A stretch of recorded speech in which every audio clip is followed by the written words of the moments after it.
বটকৃষ্ণ চক্রবর্তী লেবুপাতা গ্রামের একমাত্র ব্রাহ্মণ। গ্রামের সব কাজে তারই ডাক পড়ে, যেমন পুজো, অন্নপ্রাশন, শ্রাদ্ধ বাড়ি। কিন্তু এখন গ্রামের মানুষ তাকে নিয়ে একটু অতিষ্ঠ হয়ে উঠেছে।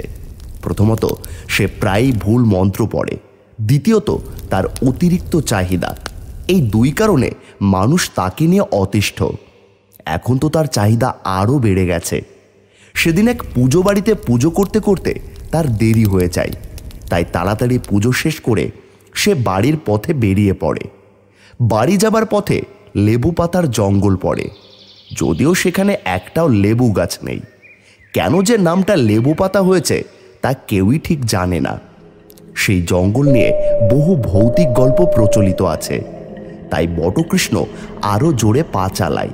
তাকে সন্ধে নামার আগে জঙ্গল পেরোতে হবে।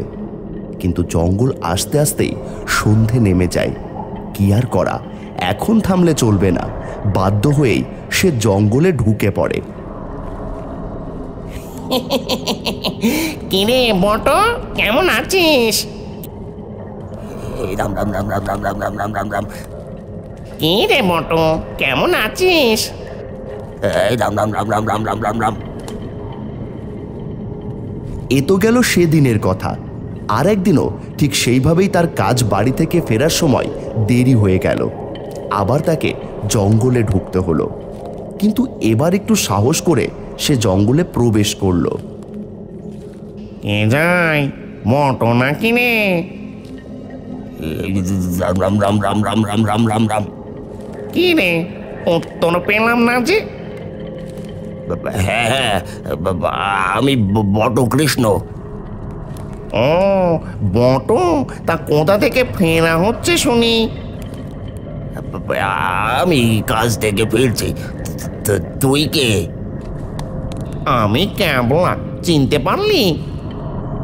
ও, লালু পাড়ার ক্যাবলা। তুই এখানে কি করছিস?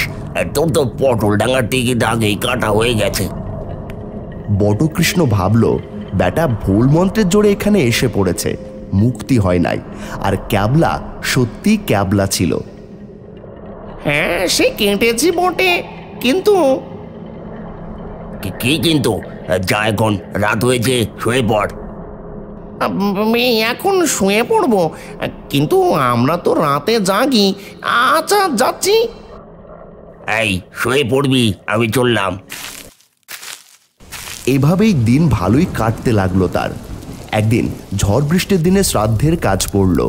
যার শ্রাদ্ধের কাজে ডাক পড়ল, তার অপঘাতে মৃত্যু হয়েছে।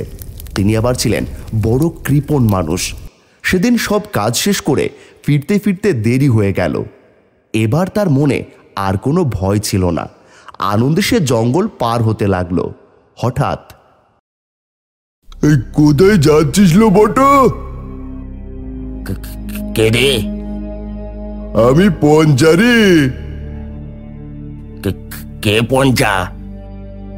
যার সাধ্য করে আসছিস, নামটাও ভুলেছিস নাকি রে? এই সামনে আয়, আমি বটকৃষ্ণ। আমাকে ভয় দেখাচ্ছিস? আমি তো গাছে রে, আসবো নাকি? আয় আয়, সামনে আয়। পঞ্চা গাছ থেকে নেমে এলো বটকৃষ্ণের সামনে। বটকৃষ্ণ এবার একটু ভয় পেল তার মুখ দেখে। কি চাস তুই? বটরে, ভুল মন্ত্র পড়েছিস বটে। আমার মুক্তি হলো নাই, তাই তো এই গায়ে আছি রে। এই টাকাটা তো ভালোই গুনে নিলি, মুক্তি না দিলে তোকে তো ছাড়বো লাই। কি করতে হবে? এখনই সব টাকা ফেরত দিবি, আর এখনই ঠিক মন্ত্রটা পড়ে মুক্তি দিবি বটে।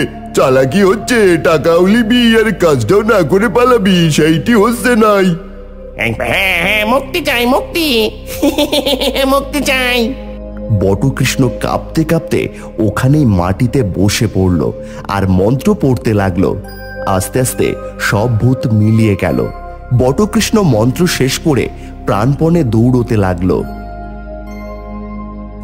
বাঁচাও, কে আছো? বাঁচাও, আমাকে বাঁচাও।